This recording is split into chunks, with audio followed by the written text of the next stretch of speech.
Hi అండి, ఎలా ఉన్నారు మీరంతా? నేనైతే బాగానే ఉన్నానండి. ఈరోజు మీకు ఒక పచ్చడిని చేసి చూపిస్తున్నాను. దీనికి స్టవ్ అవసరం లేదు, ఒక చుక్క నూనె కూడా అవసరం లేదండి. ఇంట్లో కాయగూరలు ఏమీ లేనప్పుడు, నోరు బాగాలేనప్పుడు ఈ పచ్చడి చేసుకొని తింటే కమ్మగా వెళ్ళిపోతుందండి అన్నం. వద్దన్నా కానీ ఇంకా తింటూనే ఉంటాం. ఎలా చేయాలో చూసేద్దాం, వచ్చేయండి. ముందుగా ఒక మిక్సీ జార్ తీసుకోండి. ఈ పచ్చడిని రోట్లో కూడా చేసుకోవచ్చు. రోటి పచ్చడి అసలు అది, కాకపోతే ఇప్పుడు రోళ్ళు రోకళ్ళు ఎవరు వాడటం లేదు కదా. దానికి బజ్జీ మిరపకాయలు అయితే కారం తక్కువగా ఉంటుంది. స్పైసీ తినేవాళ్ళు అయితే కారం వేసుకోవచ్చు, కారం పచ్చిమిరపకాయలు కూడా వేసుకోవచ్చు.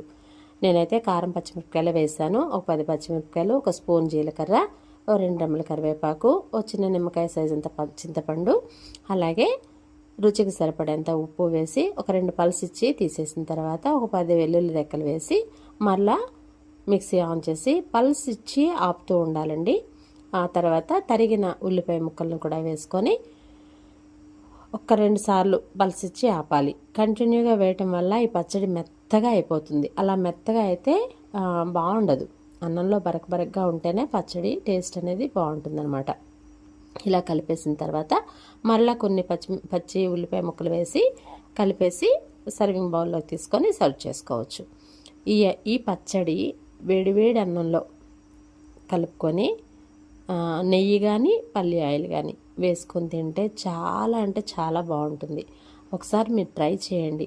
ఇలాంటి పచ్చళ్ళు మనకి జ్వరం వచ్చి ఒక నోరంతా చేదుగా అయిపోయి ఏమీ తినబుద్దేదు కదా.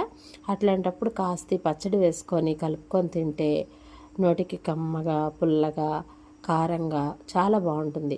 స్పైసీ ఎక్కువ తినేవాళ్ళైతే కనుక మళ్ళీ ఉల్లిపాయ ముక్కలు కలుపుకోవక్కర్లేదు. లేదు కాస్త తగ్గించి తింటామనుకునే వాళ్ళు మళ్ళీ అన్నం తినేటప్పుడు కొన్ని పచ్చి ఉల్లిపాయ ముక్కలను తరిగి ఇలా కలుపుకొని వేడన్నంలో సర్వ్ చేసుకుంటే చాలా బాగుంటుంది.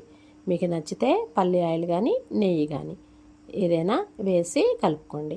వేడివేడి అన్నం అయితే ఇంకా టేస్ట్ బాగుంటుంది. కాబట్టి వేడి అన్నంలోనే దీన్ని తినడానికి ట్రై చేయండి. మరి ఇంకెందుకు ఆలస్యం, మీరు కూడా ట్రై చేయండి. ఈ పచ్చడి టేస్ట్ చేసి ఎలా ఉందో కామెంట్ బాక్స్లో షేర్ చేయండి.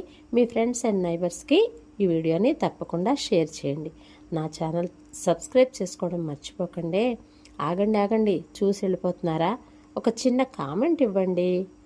కామెంట్ ఇస్తే ఏమైపోతుంది చెప్పండి. బాయ్ అండి.